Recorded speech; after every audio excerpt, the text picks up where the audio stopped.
네, 시청자 여러분 반갑습니다. 3월 23일 화요일 홍스탁 진행을 맡은 홍전 전문가입니다. 네, 오늘 또 이제 시장이 조금 안 좋았었어요. 그래서 이제 많은 분들이 또 불안해하시고 다시 하락이 나오는 거 아니냐 막 이런 의견들도 나오고 오늘 조금 전반적으로 심리들이 많이 불안한 모습들을 많이 보였습니다. 자, 그런데 이 시장의 등락률에 따라서 시시때때로 그렇게 심리가 흔들리고 멘탈이 좀 많이 흔들리다 보면은 주식 자체를 하는 것 자체가, 주식이라는 걸 하는 것 자체가 되게 힘들어지고 피곤해집니다, 여러분. 그래서 이런 부분들도 사실은 주식 시장의 어떠한 그냥 흐름 중에 하나일 뿐이니까 너무 그렇게 신경 쓰시면서 투자를 하지 마시고 조금 내가 이런 시장 속에서 어떻게 대응을 해야 되는지, 어떤 전략을 갖고 가야 되는지 조금 천천히 여유롭게 좀 주식하는 방법들을 터득해 보시기 바랍니다. 네, 오늘 홍스탁을 통해 가지고 이런 부분들 좀 더 자세하게 풀어 드릴 테니까요. 꾸준하게 시청을 해 주시기 바라고요. 또 오늘 저와 함께 진행을 함께 해 주시고 계신 저의 또 제자 위로님이 나와 계십니다. 인사 함께 해 보도록 하겠습니다. 안녕하세요. 네, 안녕하세요. 반갑습니다. 시청자 여러분께 인사 한번 부탁드릴게요. 네, 시청자 여러분 반갑습니다. 위로입니다. 오늘은 이제 이번 주에 또 마지막 방송인데요. 마지막 방송인 만큼 아쉬운 마음과 또 더 잘해야겠다라는 마음을 가지고 오늘 1시간 알차게 채워보도록 하겠습니다. 그러면 함께 할 수 있는 홍스탁 노란톡 입장 영상 방법 함께 보실게요.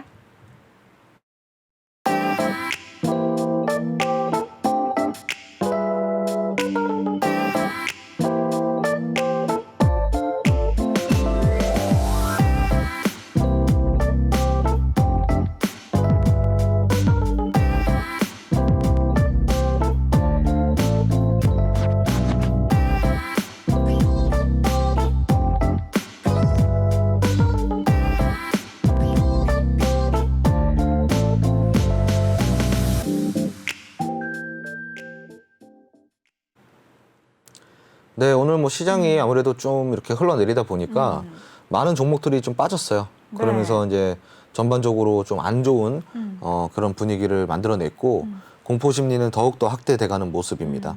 그런 전일 시장 같은 경우는 사실 이제 뭐 미국 증시 자체가 상승을 해가지고 오늘 좀 이렇게 함께 상승을 해줄 줄 알았는데 그러지 못하는 모습을 봤습니다. 이런 시장 속에서 사실은 뭔가를 좀 하기에는 대단히 좀 부담스러운 자리이기도 하고 부담스러운 상황이기도 한데 사실은 좀 이제 조금 더 상승을 해줬으면 좋았겠는데 그동안에 이제 코스닥 같은 경우는 거의 뭐 한 6거래일, 7거래일째 계속 상승을 해주다 보니까 여기서 오는 좀 부담감을 많이 느꼈던 것 같아요. 그래서 오늘 좀 전반적으로 시장이 빠지면서 종목들이 대부분의 종목들이 좀 급락이 나오는 이런 또 종목들도 있었고 그리고 또 최근에 이제 좀 많이 올라갔던 종목들 위주로 조정이 좀 깊숙하게 들어오는 모습을 보여줬습니다. 근데 오늘 이 시장 속에서 또 어떤 그 자료를 준비하고 어떤 것이 또 궁금한지 우리 위로님께서 어떠한 점들을 뽑아 오셨는지 한번 볼까요? 네, 저 오늘 약간 장이 안 좋았는데 장 완전 초반에는 시작하자마자 약간 상승세가 보이다가 기관이랑 이 외국인의 동반 매도 여파 때문인지 3천선으로 좀 쭉 이렇게 눌리더라고요. 그럼에도 불구하고 좀 해운 업종 이 부분이 또 강세로 보이더라고요, 쌤. 이 부분이라든지 오늘 시황은 좀 어떻게 보셨나요? 네, 해운 업종의 강세장은 지금 연일 계속 지속이 되고 있는데 네. 사실 해운업 이전에 좀 철강 쪽으로 강세장을 보였었고 해운업 같은 경우는 사실 이제 우리가 이렇게 보면 좋아요. 네.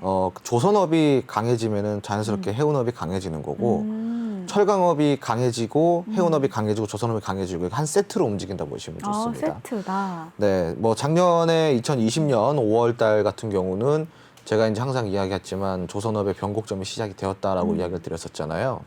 2019년도 이후에 해운 물류량을 좀 보면은 2019년도에는 꾸준하게 횡보를 해주다가 2020년 6월, 4월, 5월 이때부터 가파른 반등세를 보입니다.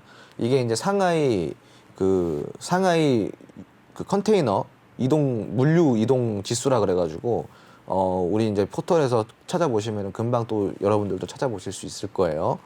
아무튼 상하이의 이제 이 해운 이 컨테이너선의 물류 이동량을 보면은 2020년 4월부터 시작을 해가지고 엄청난 가파르게 엄청나게 이제 그 반등을 하는 모습들을 보여줬습니다. 그게 이제 아무래도 당연하게 이 컨테이너선이 많이 왔다 갔다 한다라는 건 뭐예요?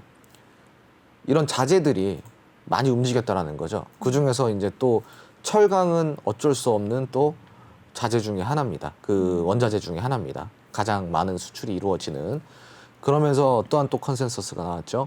2021년부터는 대형 철강주 위주로 좋은 업황을 기대해도 된다라는 이런 다양한 컨센서스라든가 리포트들이 나왔습니다. 이거는 정해진 어떠한 수순이라고 좀 보셔도 될 것 같고, 철강업이 좋아졌다는 건 뭐예요? 물류 이동량이 많아졌다는 거죠. 물류 이동량이 많아졌으면 어떻게 돼요? 해운업이 당연히 강세를 보이겠죠.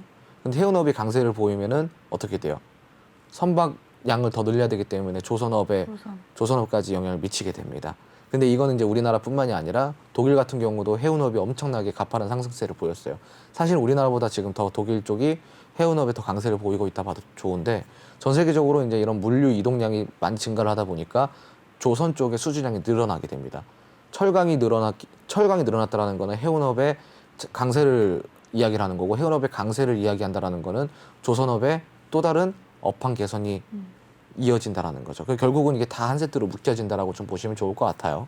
네. 네, 철강, 조선, 해운 이렇게 세 개가 한 세트다라고 딱 깔끔하게 정리를 해주셨는데, 그런데요, 쌤, 어제 중국 소비재주 관련해서 화장품주도 한번 언급을 하셨잖아요. 네. 오늘 코스메카 코리아 이 신고가 달성도 좀 눈에 띄더라고요. 이 부분도 시황으로 짚어주실 수 있나요? 네, 이제 제가 어제도 이야기를 드렸지만 이제 중국 쪽에 네. 순환이 이제 돌아주고 있기 때문에 지금은 중국 순환을 계속 지켜봐야 된다라고 이야기를 드렸었는데, 오늘 같은 경우는 또 화장품 관련주 위주로 좀 이렇게 강세를 보였고, 그 중에서도 단연 또 코스메카 코리아가 신고가를 달성을 해주면서 강한 시세를 이렇게 내주는 그런 이제 그 흐름을 보여줬습니다. 지금 오늘 같은 경우는 지금 밑에 보시면은 거래량이 63만 4,631주, 이제 한마디로 63만 주 정도가 이제 터져줬는데, 네. 고가 기준으로 15,600원을 찍었어요. 15,600원이 이제 오늘 신고가를 달성해준 고가 부분이다라고 생각하시면 좋을 것 같고, 거래량이 그래도 이제 10,000원대 종목인데, 물론 이제 100만 주 정도까지는 아니지만, 그래도 최근의 거래량에 비교했을 때는, 최근의 거래량에 비교해서는 조금 거래량이 동반된 신고가 돌파라고 좀 이렇게 할 수가 있겠죠. 그렇다라는 건 앞으로 이제 신고가를 넘어섰다라는 거는 크게 대시세를 줄 수 있는 위치에 안착이 되었다라고 생각하시면 좋을 것 같고, 물론 근데 지금 지수의 흐름상 지수 자체가 너무 좀 안 흘러가니까 이런 좀 지수의 영향을 좀 받을 수밖에 없는 점은 우리가 좀 참고를 해봐야 됩니다. 왜냐하면은 이제 올라가더라도 그냥 올바르게 올라가는 것과 지수가 좀 눌려주면서 주가가 같이 눌리면서 가는 것과랑은 또 천지 차이기 때문에, 지금은 이제 지수가 많이 좀 눌려져 가고 있는 그런 상황이다라고 좀 생각을 하신다라고 한다면은, 개별 종목들, 그리고 뭐 중국 소비재나 이런 코스메카 코리아 이런 종목들 또한 시세는 주고 있고 신고가도 돌파하고 순환도 잘 돌아주고 있지만 지수에서 좀 눌림을 받을 가능성이 좀 있다라고 생각해 주시면 좋을 것 같아요. 네, 이 지수에서 좀 눌림을 받을 수 있다, 뭐 이렇게도 쉽고, 이런 장에서도 가장 우리가 중요한 건 우리의 심리를 잡는 것과 또 시장을 어떤 상황인지 정확하게 파악하는 능력이 가장 중요하잖아요. 홍스탁에서는 이렇게 쉽고 또 명확하게 설명을 해드리니까 함께하는 홍스탁 1시간 동안 알찬 시간이 되었으면 좋겠습니다. 자, 그렇다면 이 시간들을 좀 꽉꽉 채워볼 수 있는 이슈 시간으로 한번 넘어가 볼 텐데요. 한번 가볼게요. 이슈 핫 이슈. 네, 오늘 이게 좀 바뀌었어요. 네. 음악이 바뀌었는데 그전보단 낫습니다. 아, 네. 그전보단 낫다. 네, 그전보단 네. 낫고, 이제 또 이 효과음과 이 CG가 만나니까 조금 더 좋네요. 잘 어울리죠? 네, 잘 어울리는 것 같아요. 네, 네. 아무튼 항상 나날이 발전하는 내외 경제인 것 같습니다. 네, 내외 경제 나날이 아주 발전하니까 훌륭합니다. 저희가 오늘 이렇게, 어떤 이슈로 가지고 나오셨어요? 네, 좋습니다. 이렇게 분위기도 좋고 이슈도 좀 좋게 가보도록 할게요. 자, 오늘 이슈는 좀 계속해서 아까 뭐 조선이나 철강이나 또 해운 이렇게 3종 세트를 언급을 해주셔서 제가 그 3종 세트와 또 연관해서 하나의 관련 있는 그 해운 관련해서 가져왔었어요. 오늘 해운주가 좀 강세였는데 특히 저는 HMM 이게 이 종목이 좀 눈에 띄더라고요. 그러다 보니 이 해운 업종 자체가 경기 민감주이기도 하고 중국 관련주라서 그런지 더욱 눈에 들어왔나 봐요. 이 이슈를 좀 이슈처럼 달아볼 수 있을까요? 네, 그거 자체가 네. 이슈죠. 뭐. 아, 이 자체가 네. 이슈죠. 네. 지금 뭐 HMM 같은 경우는 사실 그동안에 꾸준하게 이 지수의 흔들림 속에서도 네. 계속 우상향을 그려줬던 그런 이제 훌륭한 오. 종목이고 HMM 같은 경우는 실질적으로 이 해운업 중에서도 이런 실적이라든가 이런 뭐 사업성에 대한 자신감이 지속적으로 나오고 있는 그런 상황이고 또 일단은 경기 회복에 대한 이제 기대감이 지속이 되면서 해운업 중에서도 HMM 쪽으로 좀 많이 이 관심이 집중이 되고 있는데 당연히 이제 이 HMM 같은 경우는 올해 업황이 좋을 것이다라는 또 의견들도 많았었어요. 네. 근데 그게 이제 지금에서야 이제 뭐 반영이 된다. 라고 생각하시면 좋을 것 같고 2020년 1월부터 시작을 해가지고 이제 거래량이 좀 동반이 되면서 그때 이제 주가가 한 15,000원, 14,000원대였죠. 그때부터 지금 이제 한 28,000원까지 찍어주는데 뭐 한 3개월 정도밖에 안 걸렸네요. 따지고 네. 보면은. 자, 그런데 뭐 따지고 보면은 3개월이지만 3개월 동안 100% 가까이 올랐으니까 많이 올랐다라고 할 수가 있겠죠. 그렇다라는 거는 지금 이 고점에서 지금 차익 시험 매물이 언제든지 쏟아져 내려올 수 있다라는 것들을 우리가 이제 좀 알 수가 있겠고 최근에 이제 이 차트를 보면은 사실 이 연일 이제 상승 캔들로서 양봉으로 마감이 주고 있었으나 좀 문제는 뭐냐면은 여기서 이제 상승 캔들들을 보자면은 되게 꽉 찬 캔들이에요. 이런 것들을 꽉 찬 양봉이라고 하는데 근데 오늘 캔들에서는 11% 가까이 11.5% 가까이 상승이 나와주면서 갑자기 위에서 상단에서 매물이 쏟아져 나왔어요. 매물이 네. 쏟아져 나오면서 윗꼬리를 좀 달아줬는데 정확하게 이제 한 절반 정도 윗꼬리를 달아줬다고 할 수가 있겠죠.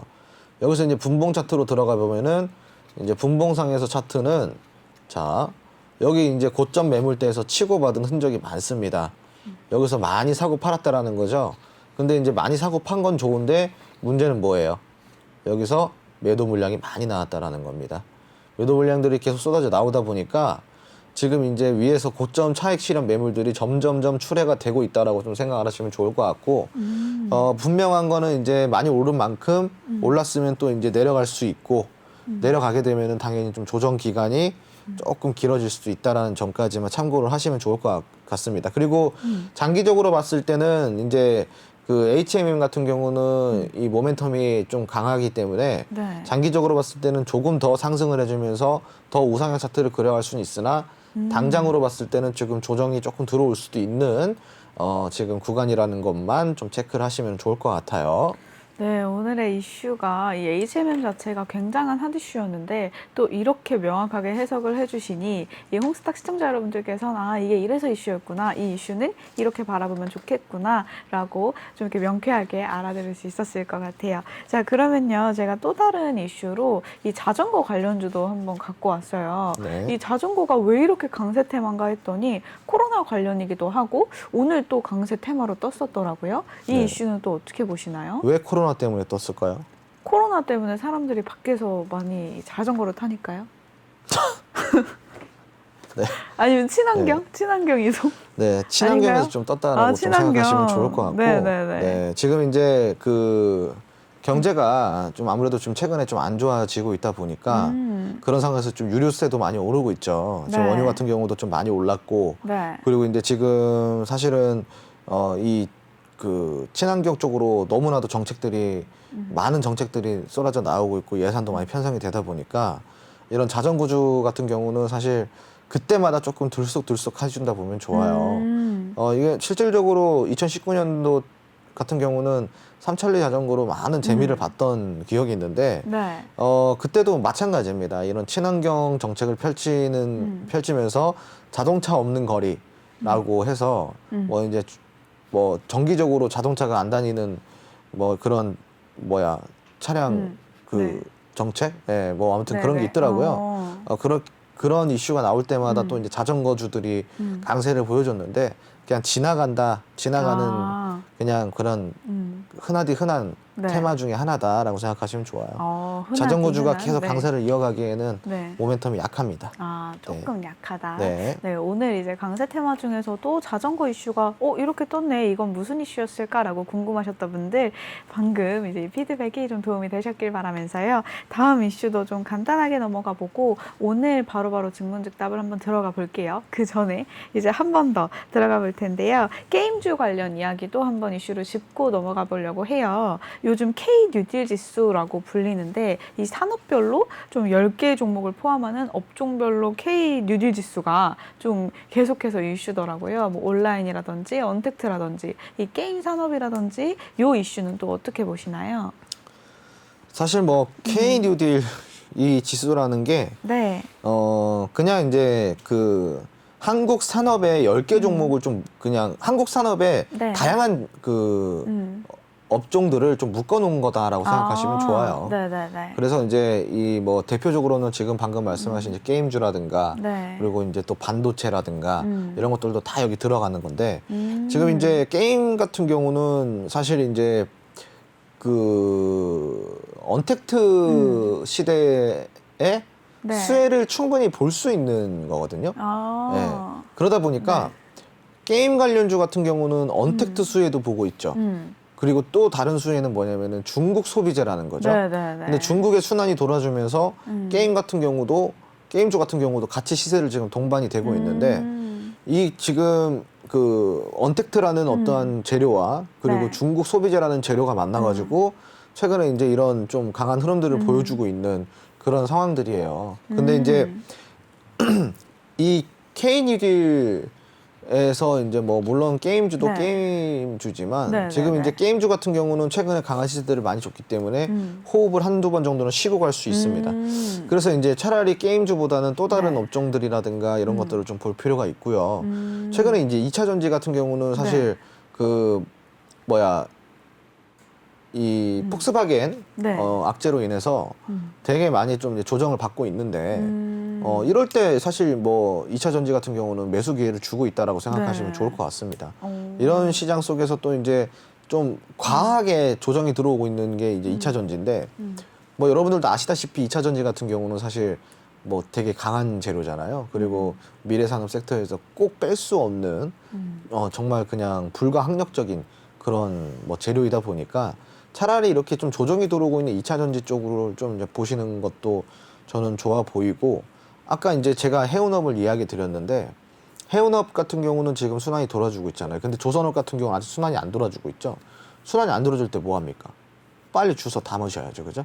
그래서 순환이 오기 전에 주워 담아야지. 맨날 순환 오고 뒷북치면 뭐 합니까? 다 놓치는 건데. 해운업 지금 강세라 그래서 지금 보면 어떻게 돼 있어요? 많이 올라가 있죠.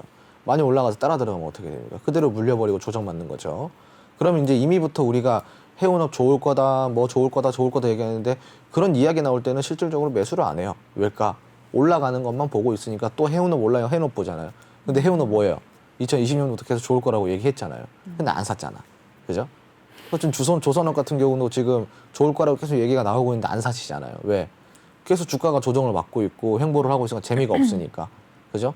근데 이럴 때 사야 될 것들은 우리가 올라가는 걸 볼 게 아니라 업황이 좋고 재료가 좋고 모멘텀이 좋고 펀더멘탈이 괜찮은데도 불구하고 이유 없는 조정을 받거나 이유 없이 횡보를 하는 이런 종목들 찾아가지고 그때 매수를 하시는 게 우리가 이제 투자자들이 해야 될 덕목 중에 하나죠. 근데 그런 투자를 좀 하시기 바라겠습니다. 네.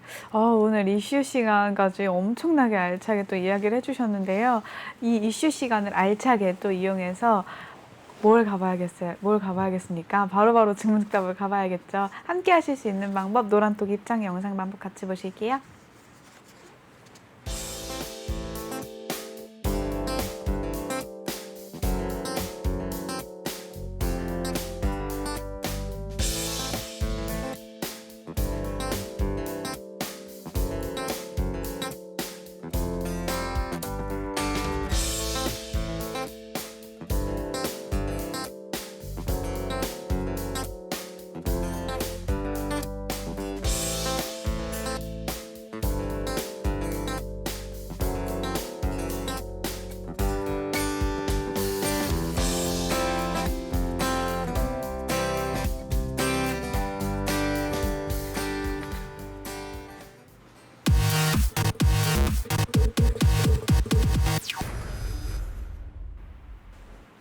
네, 바로바로 증문즉답 시작해 보겠습니다. 자, 오늘 방금 이슈 시간에 좀 말씀을 해주셨는데 조정을 받을 때가 기회다. 이 기회를 잘 잡을 수 있는 방법, 홍스탁 노란톡 들어오시면요. 이런 기회들에 대해서 또 이야기도 많이 오고 가고 있고요. 우리 주식시장에선 정보가 곧 힘이잖아요. 알찬 정보들, 괜찮은 정보들 많이들 공유하고 있으니까 많이 들어오셔서 함께 하시길 바랄게요. 지금 하단 자막에 나가고 있고요.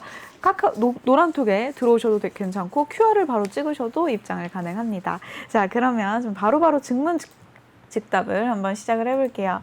어제 들어오자마자 질문이 되게 많으셨는데 오늘은 다들 어디 가신 거 아니죠? 오늘 무슨 날인가요? 네, 오늘은 왜 이렇게 조용할까요?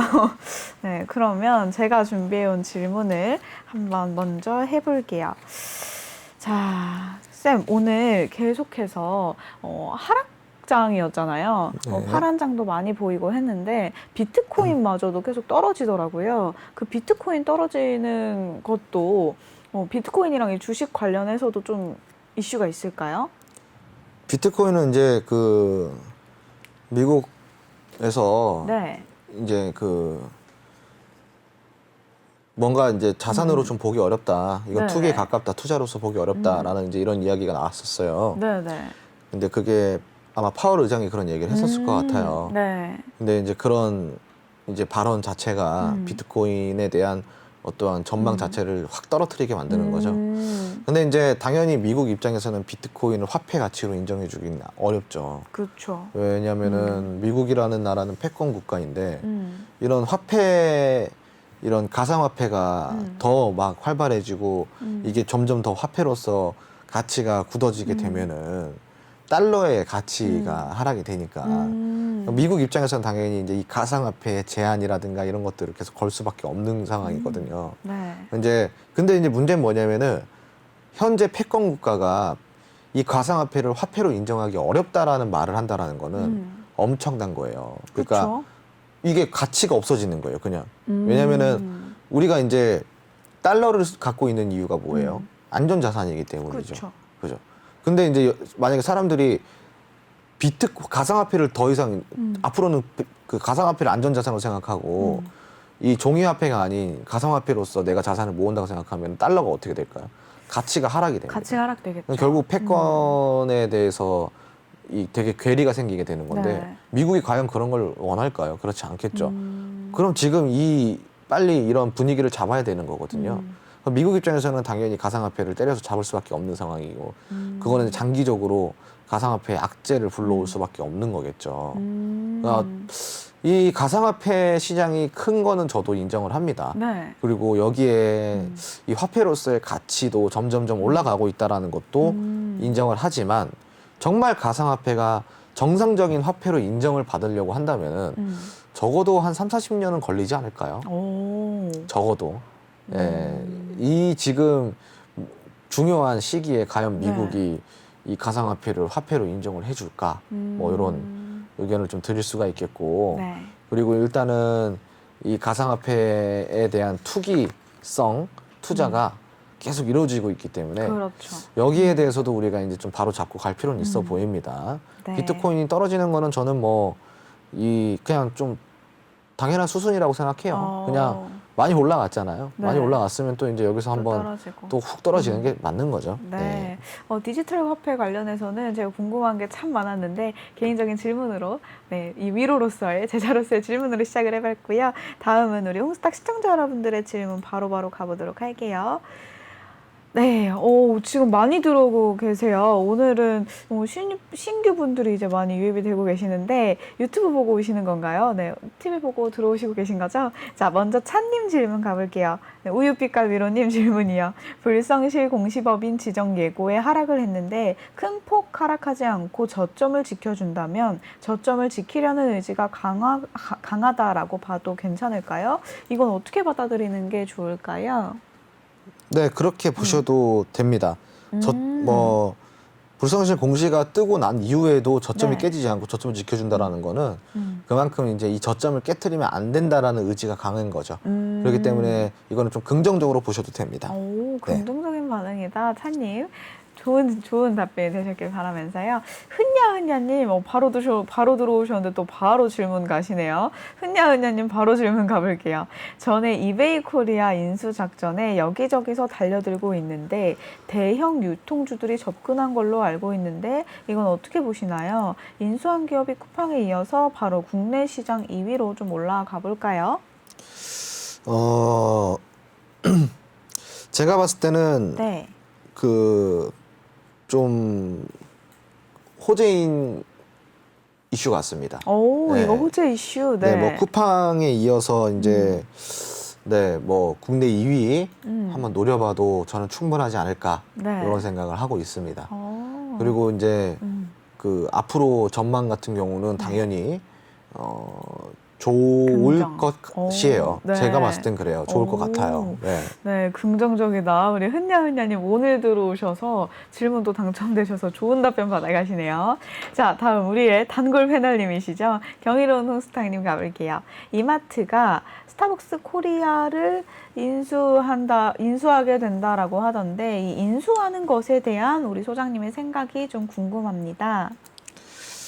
그거는 좀 지켜봐야 될 부분인데 네네. 지금 이제 그 스타벅스 코리아를 인수하게 된다고 하던 데가 아니라 네. 인수를 준비하는 거죠. 네, 그렇죠, 그렇죠. 예, 준비하는 네. 거죠. 네. 인수를 하게 된다던 데는 확정인 이야기잖아요. 네네네. 예, 확정인 이야기잖아요. 근데 이제 하고 있는 네. 단계다라고 이제 생각하시면 좋을 것 같고 만약에 네. 인수를 하게 되면은 네. 사실 뭐 이마트 입장에서는 아주 좋죠. 오, 괜찮아요. 예, 뭐 국내 커피 점유율 1위가 스타벅스 아니겠습니까? 그렇죠. 네. 예, 이 1위 점유율을 또 뺏어오는 거기 때문에 여기에 대해서는 좀 이제 긍정적으로 봐도 되겠지만 네. 다만 이제 문제는 뭐냐면은 스타벅스가 1위를 차지했던 거는 뭐예요? 스타벅스의 영업 방침과 경영 네. 노하우 때문이거든요. 그렇죠. 근데 이제 이마트가 그거를 가지고 와서 이마트의 경영 방식을 도입시켰을 때 과연 뭐 스타벅스가 앞으로 네. 어떻게 될 건지는 그거는 모르는 거죠. 그렇죠. 예, 네. 그건 모르는 거죠. 예, 그거는 좀 지켜봐요. 무조건 긍정적일 순 없다.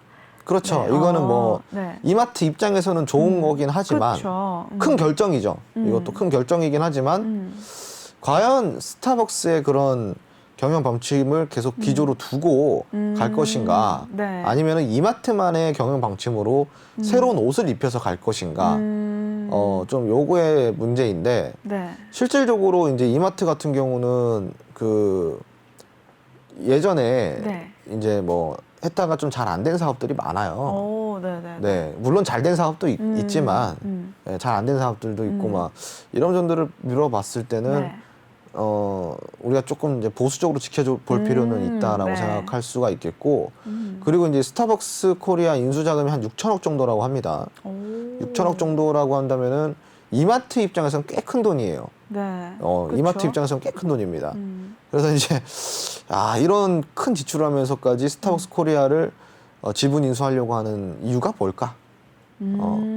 좀 이제 저는 그게 좀 궁금합니다, 사실은. 네. 이건 좀 보수적으로 좀 지켜봐야 되지 않을까라는 생각을 하고 있습니다. 네, 보수적인 태도를 조금 유지하자. 네, 이 바로바로 증문즉답에서 나오는 모든 내용들이요. 정말 여러분의 피가 되고 살이 되는 그런 여러분의 주식 계좌에 직결적으로 또 연결이 되어 있는 그런 답변들이니까요. 귀 쫑긋 세우시고 지금 듣고 계시죠? 자, 다음 바로 가볼게요. 불꽃 샤워님, 상장 폐지가 되면 이 투자금 한 푼도 받을 수 없는 건가요? 쌍용차 유 이렇게 두 분 해주셨어요. 네, 상장 폐지가 되면은 네. 이제 결정이 되잖아요. 상장 네네. 폐지가 결정이 되면은 이제 그 정리 매매 기간을 줍니다. 정리 매매라는 기간 동안 이제 정리 매매를 할 수가 있는데 이때 이제 매도를 할 수가 있어요. 근데 이제 한 푼도 받을 수 없는 건가요?라고 해서 드린 답변이에요. 네네. 한 푼도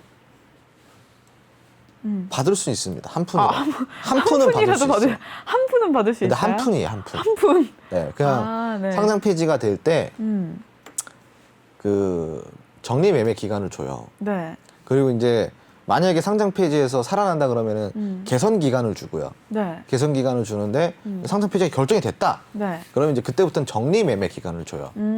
정리매매 기간 중에 이제 이 지분을 사고 팔 수 있는 네. 이제 그 시장을 잠깐 열어줍니다. 근데 진짜 말 그대로 한 푼이에요. 한 푼. 네, 그냥 네, 그냥 한 푼입니다. 한 푼. 한 푼. 거의 없다 생각하시는 게 좋아요. 한 네. 푼 받을 수 있다라고. 네, 불꽃샤워님 충분히 답변 되셨죠? 네, 좋습니다. 자, 다음 홍주 워너비님 질문. 정부의 해운 재건 5개년 계획으로 인해 HMM에서 초대형 컨테이너 선박을 6월까지 총 8척 순차적으로 항해에 나선다는데 해운 관련주 지금 갖기에는 좀 추격 매수에 해당할까요? 제가 아까 이제 했던 이야기의 연결고리인데 네. 어차피 이제 이 정부는 철강, 해운, 조선 여기에 이제 정부 재건 정책을 펼친다라고 네. 공표를 한 상황입니다. 그렇죠. 그리고 이제 이거는 최대 뭐 몇 년까지 걸릴 거다라고 이제 이야기가 나왔는데 네. 문제는 뭐냐면은 지금 방금 말씀하신 게 6월까지 총 8척에 막 순차적으로 막 이제 항해에 나선다 이런 이야기들이 나왔으니까 이제 올랐잖아요. 네. 계속 오르고 있는 거잖아요. 그죠? 음. 근데 이제 올랐을 때 어디까지 오를지는 그건 아무도 모르는데 문제는 뭐냐면은 선반영이라는 거는 선반영이 된 만큼 예를 들어서 뭐예요? 6월에 지금 그러면은 이제 이 얘기죠. 6월까지 총 8척에 이제 8척을 순차적으로 항해에 나선다고 했는데 그러면 순차적으로 다 항해에 나섰을 때 어떻게 돼요? 그게 결과죠. 네. 8척에서 항해에 나서야 그게 결과로 나온 거잖아요. 그러면은 주가도 그때 결과에 맞게 올라가야 되겠죠. 근데 아직까지 지금 그 순차적으로 항해에 나선다라는 게 아직까지 전체적으로 완료가 되지도 않았는데 계속 반응하고 있잖아요. 그럼 실질적으로 다 나왔을 때는 어떻게? 이미 먹고 다 먹고 나왔을 가능성이 많다라는 거죠. 그래서 이제 그 딱 기대감까지만 먹고 나와라는 격언이 괜히 있는 말이 아니에요. 뭐 더 올라갈지 더 어떻게 떨어질지 이거는 뭐 어느 정도까지인지는 누구라도 예측이 안 되는 거고 다만 이런 이슈가 나오기 전부터 해운업에 대한 이런 것들을 미리 찾아보고 저점 매수를 만약에 했다 그러면은 고점 부근, 한마디로 수익 부근에서 계속 분할 매도를 하면서 기대감까지만 먹고 나와야 됩니다. 주식은 기대감이 떨어지면은 어떻게 돼요? 그냥 무뎌지고 그냥 그대로 하락이 나오는 거예요. 그렇죠. 근데 뭐 6월까지 가서 8척이 다 항해가 나온다고 해도 사실은 뭐 얼마나 그죠? 얼마나 뭐 올라갈까? 네. 네, 기대감이 네네네. 이미 그때쯤이면 다 했을 텐데. 네, 저는 이제 그렇게 생각을 하고 있어요. 네, 네. 이렇게 또 솔직담백한 답변으로 우리 시청자 여러분께 큰 도움이 되셨을 것 같아요. 자, 다음 이 흔냐흔냐님 오늘 들어오셨는데 오늘 완전 홍스타한테 반하셨나 봐요. 답변이 너무 즉문즉답이라 좋네요. 너무 좋당. 하나만 더 물어볼게요. 쿠팡은 국내 상장을 안 하고 나스닥에 했는데 국내 유통주들은 나스닥에 상장을 안 하는 이유가 뭘까요? 네. 나스닥이 어디 동네 구멍가게가 아니잖아요. 네, 그죠? 방금 이렇게 허탈 웃음을. 네, 뭐 나스닥이 동네 구멍가게가 아니다 보니까 네. 쉽게 할 수 있는 곳이 네, 아니다. 뭐 네. 안 하는 게 아니고 못하는 거죠. 못하는 거다. 네. 그렇게 생각하시면 좋아요. 네, 좋습니다. 나스닥은 엄청 큰데요. 네. 세계 증시의 중심이 이제 미국 뉴욕 증시인데 네. 거기에 이제 나스닥이라고 한다 그러면은 우리나라 이 상대도 안 되잖아요. 엄청 큰데 네. 우리나라 뭐 유통이 뭐 얼마나 크다고 해가지고 나스닥까지 가가지고 상장을 하겠습니까? 쿠팡은 왜 했어요? 뒤에 큰 뒷배가 있잖아요. 네. 근데 뭐 우리나라 그 물류가 어떻게 할 거예요? 우리 뭐 한진택배 가가지고 저기 뭐야 상장시킬 거예요? 말도 안 되는 소리죠. 이제 나스닥 동네 구멍가게 아닙니다. 네. 바로 사과하셨어요. 죄송해요. 질문이 탈락했네요. 화나신 것 같은데. 아니요. 아 이게 또 이제 오해가 나오네. 또 아니죠. 네. 자 이제 제가 대신 우리 해결할게요. 네. 이 혼냐님이 네. 이제 저를 처음 보시다 보니까 그러니까요. 또 이제 이렇게 됐는데 당황하셨어요. 제가 말투가 원래 그렇습니다. 제 말투가 원래 그래요. 그래서 화난 게 아니라 111 공지. 그냥 이제 네. 저의 이런 애정. 어투 자체가 네. 그냥 이런 어투예요. 그래서 되게 이제 좀 톡톡 쏜다 그래가지고 사이다 어투라고 이제 얘기를 하는데 이제 적응하셔야 돼요. 화난 거 아니고 저 화나면은 이런 말투가 아니에요. 오히려 되게 차분해져요. 화나면. 맞아요. 네, 되게 차분해지기 때문에 네. 이런 절대 오해하지 마세요. 혼내는 거 아니고 그냥 저희 어투입니다. 네, 화나신 거 아닙니다, 현정이님. 네, 농담. 네, 좋습니다. 자, 경이로운 홍스타님도 질문 한번 가볼게요. 자, 코로나 기간 동안 코로나 관련으로 바이오가 많이 올랐다가 내려갔는데 바이오 모멘텀은 뭐가 될 것이라고 생각을 좀 하시나요? 네, 바이오 모멘텀 같은 경우는 네. 그때 달라요. 그때 다르다. 네. 음, 뭐 모멘텀이라는 게 음. 이제 하나의 재료만 가지고 쭉 가는 게 있는 반면 네, 그렇지 못한 경우가 있어요. 특히나 바이오 같은 경우는 네. 그게 딱 이제 모멘텀이 뚜렷하지가 않다라는 거죠. 음. 근데 이제 하나 나오면은 강하게 아. 이 반영이 되는 것이고 이제 뭐 그 강하게 반영이 됐다가 쭉 눌렸다가 또 길게 횡보를 해주는 게 또 네. 바이오의 특징입니다. 근데 또 길게 횡보를 해주다가 또 다른 모멘텀으로 나오는 게 또 이제 바이오예요. 그래서 이 모멘텀을 물어보시는 것 자체에 제가 답변을 좀 드리자면 그때 달라요. 네. 그때 다르다. 네, 좋습니다. 그러면은 이제 또 우리 완님, 자주 질문 주시는 것 같아요, 완님. 어제 이제 조선업종이랑 좀 관련해서 또 질문 들어왔는데 조선업종도 작년부터 많이 이슈가 되고 조금씩 올랐는데 아직도 조정 기간이라고 혹시 볼 수 있을까요? 이건 조정 기간이라고 하기 애매한 구간이죠. 조정 기간. 이 조정 구간이 아니라 횡보 네. 구간이죠. 횡보 구간. 네. 횡보 구간이다. 횡보 구간이죠. 모든 자 이제 시청자 여러분들이 우리 네. 좀 아셔야 되는 게 있어요. 이게 이 주식을 대하는 태도에 대해서 조금 이야기를 드리자면은 네. 주식을 하실 때 올라갈 때 이게 왜 올라갔지라고 궁금해 하시는데 그땐 늦은 겁니다.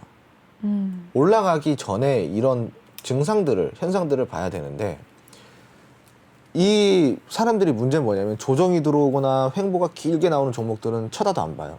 재미가 없으니까. 근데 신기한 거는요, 여러분. 크게 상승이 나고 폭발적인 상승을 보여줬던 모든 종목들의 공통점이 있어요. 그게 뭐냐면은 일정 기간의 횡보 기간을 거친다라는 거예요. 그 횡보 기간이 없으면은 폭발적인 상승도 안 나옵니다. 그 횡보 기간은 왜 필요할까요? 물량을 쌓아가는 기간이라고 보시면 좋아요. 그 물량은 누가 쌓을까요? 그거는 뭐 주도 세력이 될 수도 있겠죠. 그죠? 근데 뭐 대부분은 다 주도 세력이 이제 그 물량들을 매집을 한다고 보면 좋은데 이제 우리가 흔히 그 막 TV나 이제 방송이나 아니면 너튜브나 이런 것들 보면은 뭐 세력이 어쩌고 저쩌고 막 이렇게 하시는 이야기도 많이 들어보셨을 거예요. 근데 이제 대부분 뭐 거래량 막 터졌다 그러면은 세력 들어왔다 막 이렇게 하잖아요. 그 쥐뿔도 모르는 소리입니다. 네, 거래량 들어왔다 해서 세력이 들어왔다라는 게 아니라 네. 세력은 이미부터 거래량을 동반시키기 위한 물밑 작업이 다 끝나요. 그리고 그 다음에 거래량을 동반시킬 때는 뭘로 동반시킨다? 기대감으로 개미들 물량을 같이 자기들 돈으로 어떻게 그걸 올립니까? 한계가 있죠. 같이 올린다고 보시면 되는 거예요. 그래서 이제 그 세력들이 기존에 준비하는 월동 기간이 이제 이 횡보 기간이라고 보시면 좋아요. 물론 모든 종목에 세력이 있는 건 아닙니다. 근데 폭발적으로 큰 상승이 대상승이 나왔던 종목들은 기본적으로 긴 횡보 기간이 있어요. 일정 기간의 횡보 기간이 있습니다. 그래서 이 횡보 기간 중에 무엇을 공략하느냐가 정말 중요한데 이 횡보 기간 중에 공략을 해야 되는 이제 팁을 좀 드리자면은 충분히 이슈가 될 만한 재료를 갖고 있고 그 재료가 상승 모멘텀이 충분히 들어가 있는 그런 모멘텀이 들어가 있는 종목이어야 되고요. 그리고 이 횡보 기간을 건들려면 어떻게 돼야 돼요? 상장 폐지 요건에 부합이 되면 안 되겠죠. 거래 정지 요건에 부합이 되지 않는 그런 종목들을 잘 찾아가지고 여러 가지 조건을 부합시켜서 그런 횡보를 거치고 있는 좋은 종목들을 공략을 하고 그런 다음에 여유 있게 기다리셔야 돼요. 주식을 하면서 여유가 없으면요. 항상 쫓기는 투자를 하게 됩니다. 잠깐 한두 달 쉴 수도 있어요. 3, 4개월 쉴 수도 있어요. 그게 문제가 되는 게 아닙니다. 쉴 수 있다라는 거는 뭐냐면은 우리가 기회를 볼 수도 있다라고도 다시 번역할 수도 있는 거예요. 그러니까 이 쉬는 기간 중에 또 우리가 또 다른 기회를 보면서 투자를 하는 걸 수도 있으니까 너무 급등주만 이렇게 시선을 급등주에만 두지 말고 조금 이렇게 횡보를 하면서도 내가 이 오랜 기간 동안 어떠한 거래 정지나 상장 폐지 위험에서 벗어나 있고 재료도 충분히 나중에 이슈화가 될 만한 재료를 갖고 있고 상승 모멘텀도 갖고 있다. 이런 종목들은 유심히 좀 보실 필요가 있어요. 그래서 이런 종목들 중에서 대부분은 폭발적인 상승이 나온다라고 생각하시면 좋을 것 같습니다. 네. 네, 방금 답변도 우리 많은 홍스탁 시청자 여러분들께서 진짜 마음에 와닿는 그런 답변이시지 않았나 싶습니다. 자, 오늘 바로 또 질문 나머지 2개 정도 가볼 수 있을 것 같아요. 후루루 짭짭 맛좋은 라면님, 지금 방금 얘기해 주신 상장 폐지 얘기 나오셨을 때 제가 좀 연결해서 질문 드리려고 했어요. 상장 폐지 시즌인데 상장 폐지 절차에 대해서 우리 소장님의 좀 쉬운 설명을 원합니다. 네. 네. 상장 폐지의 절차는 네. 첫 번째로는 이제 이 거래 정지가 됩니다. 그러니까 정지? 거래 정지 이전에 예를 들어서 이제 많은 이제 뭐 전조 증상들이 있어요. 근데 전조 증상 없이 또 갑작스럽게 되는 경우도 많기 때문에 이런 거는 좀 참고를 하셔야 되는데, 전조 증상이 이제 예를 들어 가지고 감사 의견 거절이 나왔을 때, 네. 감사 의견이 거절이 나왔을 때 보통 여기서 이제 경고장이 날아갑니다. 너 1차 경고야 이렇게. 근데 이거를 감사 의견을 부적정 의견을 계속 받아. 그 감사 의견을 부적정 의견을 받았다라는 건 뭐예요? 뭔가 이 얘들이 투명하지 못하다라는 겁니다. 그 감사가 자기 몸살이려고 어떻게 해요? 부적정 의견을 냅니다. 나 이거는 모르겠다. 그러니까 한마디로 나 이거 감사 보고 못하겠다. 네. 이거는 부합이 안 된다. 이런 식으로 부적정 의견을 내요. 그러면 이제 경고를 먹게 됩니다. 그 경고가 네. 누적이 되면 어떻게 될까요? 바로 이제 거래 정지가 돼요. 오. 거래 정지 기간 중에 제출을 할 수 있는 기한을 줍니다. 여기에 대한 의견을. 네. 그래서 제출을 잘 하고 나면은 거래 정지가 풀리지만 여기서도 제출을 뚜렷하게 못 하게 되면은 이제 그때서 상장 폐지 실질 검사가 들어가게 돼요. 이 회사의 재무제표를 보고 이제 다 한마디로 거의 압수수색 정도로 합니다. 그러면서 이제 이 회사의 상장 여부를 결정하게 되는 경우가 있고, 네. 두 번째로는 이제 관리 종목에 편입이 됐다가 이 관리 종목에 편입이 됐다가 거래 정지까지 가는 경우인데, 네. 관리 종목 같은 경우는 기본적으로 방금 이야기한 이제 좀 이제 그 감사 보고 의무를 다하지 않은 기업들, 그리고 두 번째로는 자본 잠식의 위험이 있는 종목들이에요. 자본이 더 이상 이제 없다, 잠식이 되었다. 그러면 이건 상장 폐지 사유에 해당이 됩니다. 그래서 관리 종목 지정이 됩니다. 그렇게 되면은 이 종목이 언제 어느 때 갑자기 거래 정지가 될지 몰라요. 관리 종목이 지정이 됐다는 건 뭐예요? 너 지금 우리 이제 그 군대 가면은 뭐가 있어요? 관심병사 있죠. 네. 똑같은 거예요. 관리 종목. 너 지금 위험해. 너 관리할 거야. 라고 하는 건데, 이 관리 기간 중에 내가 빨리 이 상황을 해소를 해야 되잖아요. 자본을 뭐 끌어오든지 뭐 어떻게 하든지. 근데 이거를 해소를 못하면은 거래 정지까지 가게 됩니다. 그래서 거래 정지 기간 중에 바로 상장 폐지가 되는 건 아니에요.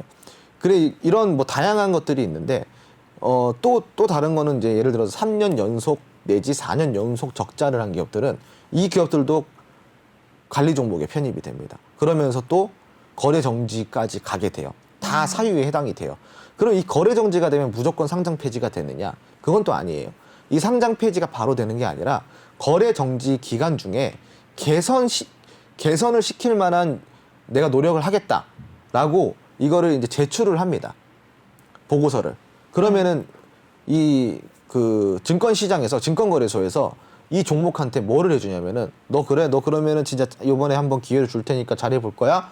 이렇게 해서 개선 기간이라는 걸 줘요. 이 개선 기간을 보통 6개월, 1년, 2년 뭐 이렇게 주는데 보통은 한 1년 정도 준다 보시면 좋아요. 그럼 1년의 개선 기간을 부여를 받잖아요. 그럼 1년의 개선 기간 동안 내가 지금 이거를 빨리 해소를 해야 되는 겁니다. 빨리. 내가 뭐 자본 잠식을 해소를 하던 아니면은 3년 연속, 4년 연속 적자였던 거를 빨리 개선을 시키던, 이제 뭐 예를 들어 가지고 뭐 그 분식회계를 했다. 네. 분식회계를 했으면은 이거를 빨리 정상적으로 다시 돌려놓든가 뭐 이런 식으로 개선 기간을 줘요. 그런데 10중 8구는 이 개선 기간 동안에 개선을 못 시킵니다. 그래서 결국은 이 개선 기간을 넘어서 상장 폐지 실질 검사에 들어가게 돼요. 그럼 상장 폐지 실질 검사에서 상장 폐지 결정이 나면은 이 정리 매매라는 기간을 줍니다. 왜냐하면 소액 주주들이 그래도 좀 이제 단돈 얼마라도 챙기려고 이 정리 매매 기간에 정리 매매를 시작을 합니다. 그런데 예를 들어서 10,000원이었던 주가가 정리 매매 때는 몇십 원 해요. 뭐 이게 한 푼이죠, 한 푼. 그냥 돈이 거의 없다라고 보시면 좋아요.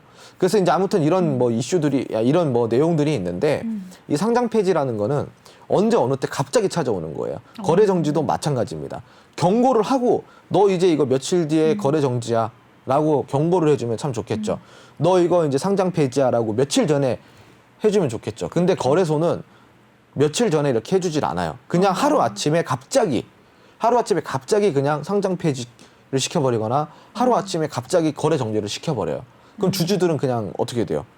그냥 갑자기 당황스러운 상황들이 나오는 거예요. 그래서 애시당초 그럴 위험이 조금이라도 있는 애들은 그냥 피해서 해야 됩니다. 자본 잠식의 위험이 있거나 계속 감사 보고를 미루는 애들이거나 감사 의견 부적정이 계속 나오는 애들이거나 혹은 이제 뭐 연속 적자를 계속 면치 못하는 뭐 애들이거나 뭐 이런 애들이 있어요. 이런 애들 같은 경우는 아예 그냥 좀 피하고 하시는 게 좋아요. 네. 네, 좋습니다. 오늘 너무 홍스탁 방송이 알차다 보니까 방송 중에 많은 분들이 이제 들어오셨는데 처음 오신 분들도 홍스탁에 충분히 같이 참여하실 수 있으니까요. 매주 월화 9시에 바로바로 증문즉답에 질문 주시면은 바로바로 증문즉답 해드리고 있습니다. 오늘 정치 테마 관련주에서도 질문이 또 있었는데 답변을 드리지 못했어요. 다음 주 월요일 날 또 함께 찾아오시면은 그날 이슈 또 일주일 동안 궁금하셨던 거 다 모으셨다가 월요일 날 다 이야기해 주세요.